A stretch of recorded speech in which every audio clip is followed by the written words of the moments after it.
Hi friends, आज हम सीखने वाले हैं पास्ट इंडेफिनिट टेंस। कौन सा टेंस? Past indefinite tense. मैंने कुछ रूल्स बनाए हैं पास्ट इंडेफिनिट टेंस में। कौन से रूल्स लागू होते हैं वो मैंने सारे बनाए हैं, कुछ फार्मूले बनाए हैं और उसके माध्यम से हम सेंटेंस बनाना सीखेंगे। तो सबसे पहले आइए जान लेते हैं हम पहचान, यानी पास्ट इंडेफिनिट टेंस की कलर आईडी जानते हैं। तो पास्ट इंडेफिनिट टेंस की कलर आईडी क्या है? जिस वाक्य के अंत में ता था ती थी ते थे, जिस वाक्य के अंत में ता था ती थी ते थे, या फिर या ये, यानी कह सकते हैं कि जिस वाक्य के अंत में ता था ती थी ते थे या इनको हटा के या ये इनमें से कुछ भी आ जाता है तो वह वाक्य पास्ट इंडेफिनिट टेंस का वाक्य कहलाता है। आ गया समझ में? जिस वाक्य के अंत में ता था ती थी ते थे या फिर इनको छोड़ के ये नहीं आए और या ये भी आ गया तो वह वाक्य किसका कहलाएगा? पास्ट इंडेफिनिट टेंस का। अब देखिए इसमें हेल्पिंग वर्ब कौन सी यूज होती है। तो यहाँ पर कहा गया है कि जब सिंपल सा सेंटेंस बनाते हैं, साधारण वाक्य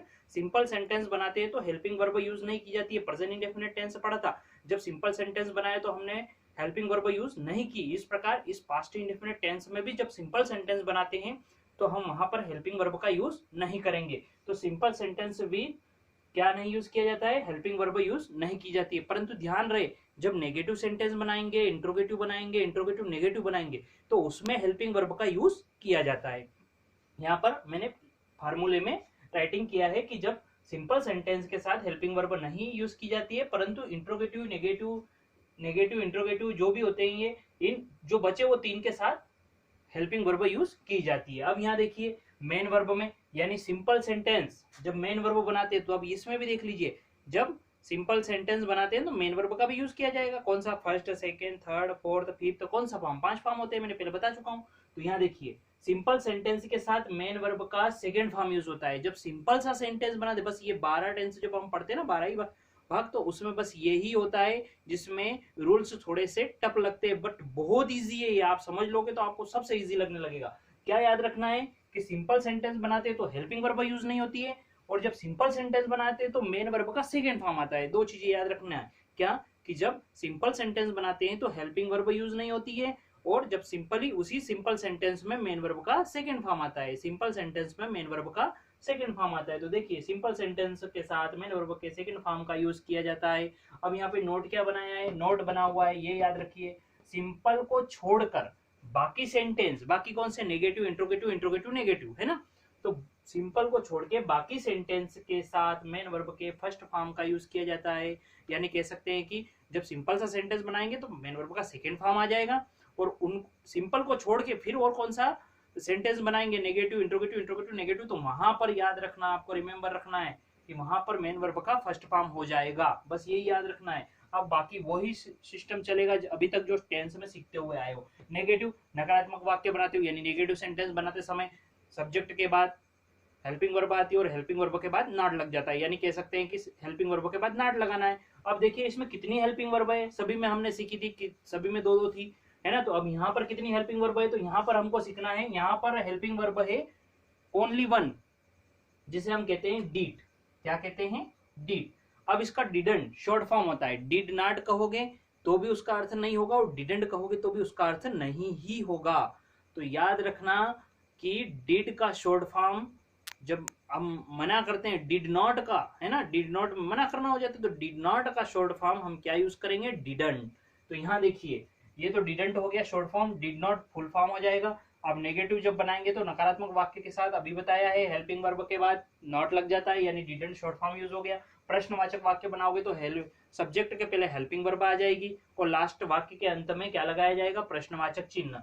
अब देखिए इंट्रोगेटिव नेगेटिव बनाओगे तो सब्जेक्ट के पहले हेल्पिंग वर्ब और सब्जेक्ट के बाद नॉट लगाया जाएगा, वाक्य के अंत में प्रश्नवाचक चिन्ह लगाया जाता है। एक बार ये बात जो दो रूल्स होते हैं इंट्रोगेटिव और इंट्रोगेटिव नेगेटिव, ये जो पॉइंट जब हम बनाते हैं ना, तो ये पॉइंट आपके माइंड में बिठा लेना कि इनमें लास्ट में प्रश्नवाचक चिन्ह आता है, और जब भी ये बनाते हैं तो सब्जेक्ट के पहले ही हेल्पिंग वर्ब आएगी, सब्जेक्ट के पहले ही हेल्पिंग वर्ब आएगी। इंट्रोगेटिव में नॉट नहीं लगता है, इंट्रोगेटिव नेगेटिव में नॉट लगता है, और एक नेगेटिव सेंटेंस बनाते समय नॉट लगता है। अब यहाँ देखिए मैंने कुछ रूल्स बनाए, यहाँ पर सिंपल बना हुआ है। क्या है सिंपल रूल्स? क्या है? Subject plus main verb. मैंने क्या कहा था? जब भी हम मेन वर्ब सिंपल सेंटेंस बनाएंगे उसके साथ मेन वर्ब का सेकंड फॉर्म यूज किया जाएगा, तो सब्जेक्ट प्लस मेन वर्ब का सेकंड फॉर्म प्लस ऑब्जेक्ट। अब हम नेगेटिव बनाएंगे तो सब्जेक्ट प्लस हेल्पिंग वर्ब के बाद नॉट लगता है, तो मैंने शॉर्ट फॉर्म एक ही हेल्पिंग वर्ब थी, सिर्फ डीडी है इसमें, अदर कौन सी भी हेल्पिंग वर्ब नहीं है, इसलिए मैंने डीड ही यूज किया है, इसमें हेल्पिंग वर्ब नहीं लिखा है, डिडंट बना दिया। नेगेटिव में डिडंट लगती है, डिड नॉट भी यूज कर सकते हो। तो subject plus didn't plus main verb का फर्स्ट फॉर्म, फिर क्या कहा है, सिंपल को छोड़कर बाकी सेंटेंस में मेन वर्ब का फर्स्ट फॉर्म आ जाता है। तो सिंपल में देखो, सिंपल बनाए तो सेकेंड फॉर्म लिया, अब हम नेगेटिव बना रहे हैं, कौन सा बना रहे हैं, नेगेटिव बना रहे हैं, तो उसमें मेन वर्ब का कौन सा फॉर्म आ गया है, सॉरी मेन वर्ब का कौन सा फॉर्म आ गया है, फर्स्ट फॉर्म। कौन सा आ गया है, सही बात है, फर्स्ट फॉर्म। अब इंट्रोगेटिव जब हम बना रहे हैं तो सबसे पहले कौन सा आएगा, हेल्पिंग वर्ब आएगी सब्जेक्ट के पहले, तो हेल्पिंग वर्ब यूज कर ली, did subject plus main verb का फर्स्ट फॉर्म ही चलेगा। अब सिर्फ सिंपल में ही, सिंपल सेंटेंस में ही सेकंड फॉर्म यूज किया जाता है मेन वर्ब का। तो इंट्रोगेटिव नेगेटिव बनाया तो डिडंट यानी शॉर्ट फॉर्म आगे ले लिया, तो सब्जेक्ट के बाद नॉट नहीं लगाना। अगर मैं यहाँ डीड यूज करूंगा तो प्लस सब्जेक्ट फिर प्लस नॉट आ जाएगा, फिर मेन वर्ब आएगी, ओके। परंतु मैंने शॉर्ट फॉर्म डिड नॉट का डिडंट यही यूज कर लिया है, तो अब अंदर नॉट नहीं लगाना है, क्योंकि डिडंट का अर्थ भी नहीं होता है। जैसे कि एक सेंटेंस बनाए, राम मेरे घर आता था, आता था, था, ती थी, ते थे, जिस वाक्य के अंत में आ जाता है वो पास्ट इंडेफिनिट टेंस का सेंटेंस कहलाता है। तो ये राम मेरे घर आता था, चलो हम बनाते हैं, ये सिंपल बनेगा। सबसे पहले कौन सा बना, इसमें नहीं है तो नेगेटिव नहीं हुआ, क्या शब्द नहीं है तो इंट्रोगेटिव नहीं हुआ। अभी क्या है, राम मेरे घर आता था, सिंपल सा सेंटेंस है। तो देखो ये सिंपल सा सेंटेंस हम बनाने जा रहे हैं, तो रूल से लागू, बनाने से पहले ता था, ती थी देख लिया, तो ये पास्ट इंडेफिनिट टेंस का सेंटेंस हो गया, ये तो पता चल गया। बट अब इसको बना रहे हैं तो सिंपल सा बनाएंगे, तो एक रूल्स माइंड में होना चाहिए, पास्ट इंडेफिनिट टेंस पढ़ रहे हैं हम, इसका रूल्स याद होना चाहिए। देखिए यहाँ पर सिंपल सा सेंटेंस जब बनाते हैं तो मेन वर्ब का कौन सा फॉर्म आएगा, सेकंड फॉर्म। परंतु ध्यान ये भी होना चाहिए कि हर बार सेंटेंस बनाते हैं तो सब्जेक्ट के बाद क्या आ जाती है, helping verb. But simple sentence बनाते समय इस टेंस में हेल्पिंग वर्ब नहीं आती है, और सिंपल सेंटेंस बनाते समय मेन वर्ब का सेकंड फॉर्म आता है। दो पॉइंट याद रखना। देखिए यहाँ पर क्या हुआ, राम मेरे घर आता था, तो राम का राम ही बन जाएगा, आप जानते हो राम। अब यहाँ पर सिंगुलर प्लूरल नहीं देखेंगे, क्यों, अदर टेंस में तो सिंगुलर प्लूरल देखा, यहाँ पे क्यों नहीं देख रहे हैं, क्योंकि यहाँ पे एक ही हेल्पिंग वर्ब है, तो सिंगुलर के साथ भी डीड यूज होगा और प्लूरल सब्जेक्ट के साथ भी डीडी यूज होगा। तो राम, देखिए राम आता यानी सब्जेक्ट हो गया, ये रहा सब्जेक्ट, राम सब्जेक्ट हो गया। मेन वर्ब आता था, आने के लिए क्या होता है, कम, बट कम का सेकेंड फॉर्म केम। क्या कहा उसने, हमने मेन वर्ब भी पढ़ी है, 5 फॉर्म होते हैं, तो कम, केम, वापिस कम आ जाएगा। जैसे गो, वेंट, गॉन, ये तीनों फॉर्म है ना, इसी प्रकार से गोज, गोइंग, ये 5 हो गए टोटल। तो यहाँ पर इस टेंस में सिंपल बनाते समय सेकेंड फॉर्म लगेगा, है ना। तो ये सेकेंड फॉर्म कम का केम हो गया। तो राम केम कहाँ आता है, my home, Ram came to, गोर कम के साथ आप टू यूज कीजिए, मैंने पहले बता चुका हूं, माई होम, मेरे घर। Ram came to my home, यानी कम का सेकेंड फॉर्म केम यूज किया है। सिंपल सेंटेंस में मेन वर्ब का सेकेंड फॉर्म आएगा। अब देखिए हम सेकेंड सेंटेंस बनाते हैं नेगेटिव, जिसे हम क्या कहते हैं, नेगेटिव सेंटेंस। तो जब नेगेटिव सेंटेंस बनाते हैं तो यही वाला बनता है, आप जानते हैं अच्छे से, राम मेरे घर नहीं आता था, क्लियर हो गया, राम मेरे घर नहीं आता था। तो अब यहाँ देखिए राम मेरे घर नहीं आता था, तो यहाँ पर देखिए राम का राम ही रहेगा। बस मैंने क्या कहा था, यहाँ देखिए जब नेगेटिव बनाते हैं तो क्या लिखा हुआ है, नकारात्मक वाक्य के साथ सब्जेक्ट के बाद डिडंट का यूज किया जाता है, या डिड नॉट, दोनों एक ही है, डिड नॉट का शॉर्ट फॉर्म डिडंट होता है। तो subject plus didn't, helping verb मैंने नहीं लिखा है क्योंकि एक ही हेल्पिंग वर्ब है, इसलिए मैंने उस हेल्पिंग वर्ब को ही यूज कर लिया है फार्मूले में। तो राम यहाँ पे बना देंगे अपन डिडंट, डिड नॉट भी यूज कर सकते हैं, बार बार बता रहा हूँ। तो राम डिडंट, अब कुछ नहीं करना है, फिर क्या कहा गया है, सिंपल को छोड़कर बाकी सेंटेंस के साथ मेन वर्ब के फर्स्ट फॉर्म का यूज किया जाता है। तो ये देखिए यहाँ पर भी क्या लग गया, वापस फर्स्ट फॉर्म लग गया है मेन वर्ब का। तो देखिए हमने सिंपल में सेकेंड फॉर्म यूज किया था, आप सभी में फर्स्ट फॉर्म हो जाएगा वापिस। तो यहाँ देखिए राम डिडंट और सेकेंड फॉर्म, जो केम है उसका फर्स्ट फॉर्म COME, कम बन जाएगा। तो Ram didn't come to my home, ये क्लियर हो गया। अब हम इंट्रोगेटिव बनाते हैं, तो यही वाला वाक्य बनता है, आप अच्छे से जानते हो क्या आगे लगाना है, बाकी ऐसा ही लिखना है। यहाँ राम मेरे घर आता था, है ना। लास्ट में क्या कहा गया है, जब इंट्रोगेटिव सेंटेंस बनाया जाए तो वहां पर अंत में प्रश्नवाचक चिन्ह आता है, मैंने लगा दिया, इंग्लिश और हिंदी दोनों में आता है। तो देखिए क्या के लिए हेल्पिंग वर्ब का यूज आगे किया जाता है, सब्जेक्ट के पहले क्या आ जाती है, हेल्पिंग वर्ब। यहाँ पर भी कहा गया है कि प्रश्नवाचक वाक्य बनाते समय सब्जेक्ट के पहले डिड का यूज किया जाता है, एक ही हेल्पिंग वर्ब है इसलिए डिड यूज की है मैंने, यहाँ पे हेल्पिंग वर्ब नहीं लिखा है। तो देखिए डिड है ना, डिड, फिर क्या आ जाएगा, कुछ नहीं करना है, ऐसा कैसा पूरा बनाना है। तो ये बन गया डिड राम, परंतु सेकेंड फॉर्म का कौन सा फॉर्म कर देंगे हम यहाँ पे, फर्स्ट फॉर्म चलेगा। तो ये हो गया did Ram come to my home, प्रश्नवाचक चिन्ह लगाना है, क्वेश्चन मार्क जरूर लगाना वरना रॉन्ग हो जाएगा। अब इसमें क्या करेंगे, ये वाला बनेगा इंट्रोगेटिव नेगेटिव मना भी होगा और क्वेश्चन मार्क भी लगेगा। देखिए, क्या राम मेरे घर नहीं आता था। अब देखिए कुछ नहीं, क्वेश्चन मार्क लगाया, क्या के लिए, डिड, परंतु हम क्या शॉर्ट फॉर्म यूज कर रहे हैं ना, तो यहाँ पे डिडंट बना लेते हैं। ये डिडंट, ये बन गया राम। अगर यहाँ डिड लगाते तो राम के बाद नॉट आ जाता, ध्यान रहे, यहाँ डिड यूज करते तो राम के बाद क्या लगाना होता है, नॉट। यहाँ पे डिड नॉट होता है ना, तो यहाँ पे क्या करते हैं अपन, डिड नॉट का शॉर्ट फॉर्म डिडंट, तो हमने डिडंट आगे यूज कर लिया है, तो अब नॉट नहीं लगाना है। तो didn't Ram come to my home और लास्ट में क्वेश्चन मार्क। ये हमारे चारों सेंटेंस बन गए, simple, negative, interrogative, interrogative, negative, simple, negative, interrogative, interrogative, negative. Clear हो गया। क्या हुआ, Ram came to my home, फिर क्या हुआ, Ram didn't come to my home, यहाँ केम रहेगा वहां कम रहेगा, सेकेंड फॉर्म है, यहाँ फर्स्ट फॉर्म, आप सभी में फर्स्ट फॉर्म चलेगा। Did Ram come to my home, didn't Ram come to my home, last में क्वेश्चन मार्क रहता है, अच्छे से जानते हैं आप। अब मान लीजिए ये जो आता था आया, अब यहाँ पे हो गया राम मेरे घर आया, क्या हो गया, राम मेरे घर आया, आता था हटा दीजिए और क्या लिख दिया, आया, राम मेरे घर नहीं आया, ये भी हटा दीजिए आप और क्या बना दिया, आया, क्या राम मेरे घर आया, आता था को हटाया और क्या लिखा वापिस, आया। सभी में क्या हो गया, राम, क्या राम मेरे घर नहीं आया, क्या राम मेरे घर नहीं आया, क्या राम मेरे घर आया, राम मेरे घर नहीं आया। तो कहने का मतलब सेंटेंस वही है, परंतु लास्ट में या, क्या शब्द आ रहा है, या आ रहा है, क्या आ रहा है, या। तो देखो, ता था पास्ट इंडेफिनिट टेंस की पहचान है, परंतु जिस वाक्य के अंत में या ये, ता था ती थी छोड़कर या ये भी आ जाता है, तो वह भी वाक्य पास्ट इंडेफिनिट टेंस का ही वाक्य कहलाएगा, रिमेंबर है। अब यहाँ पर रूल्स के माध्यम से चल रहे हैं, देखिए, पहचान याद है तो पहचान भी कर लोगे आप। देखिए, अब ये यहाँ पर आता था चेंज करके आया लिखा है, सेंटेंस वही है ना, बट यहाँ था हट गया और आया हो गया, तो क्या इंग्लिश में चेंज करेंगे, नहीं करेंगे, इंग्लिश में वही रहेगा।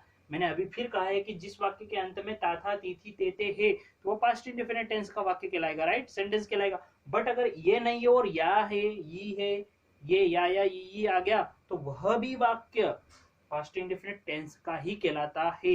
ये देखिए, इसमें मैंने ता था ती थी हटा दिया और या ये लगा दिया, या लगा दिया, तो भी इंग्लिश में वही बनेगा, इसके लिए कुछ अलग नहीं बनता है, सेंटेंस तो इंग्लिश में वही मेकिंग किया जाएगा, बट पहचान चेंज हो जाती है। तो मैंने दोनों पहचान बना दी है कि पास्ट इंडेफिनिट टेंस जब हम बनाते हैं तो ता था ती थी होना चाहिए या ये होना चाहिए अंत में, तब जाके वह सेंटेंस पास्ट इंडेफिनिट टेंस का सेंटेंस कहलाएगा। एक बात और रिमेंबर रखना, मेन पॉइंट, सभी में पहचान आई थी, आपको पता है अच्छे से, सभी में हेल्पिंग वर्ब आई है, इसमें एक ही हेल्पिंग वर्ब है, सभी में मेन वर्ब यूज हुई है ना, सभी में कौन कौन सा फॉर्म यूज हुआ है, तो इसमें बस ध्यान ये रखना है कि मेन वर्ब का सिंपल सेंटेंस बनाते समय फर्स्ट सेकेंड फॉर्म यूज होगा, बाकी जो तीन होते हैं नेगेटिव, इंट्रोगेटिव, इंट्रोगेटिव, नेगेटिव, तो उनके साथ क्या यूज होगा, वापस फर्स्ट फॉर्म हो जाता है।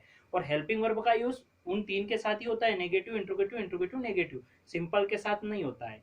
विदाउट हेल्पिंग वर्ब के सेंटेंस बनता है सिंपल, ये आप माइंड में रखे, बात को याद कंप्लीटली होना चाहिए आपके माइंड में, वरना आपके सेंटेंस रॉन्ग बन जाएंगे, आपके कम लगा दिया, या आपने यहाँ नेगेटिव बनाया है तो सेकंड फॉर्म नहीं किया, ये जो मेन वर्ब का सेकंड फॉर्म यूज है ना, उसको आपने फर्स्ट में चेंज नहीं किया, सेकंड ही चल रहा है, तो रॉन्ग हो गया।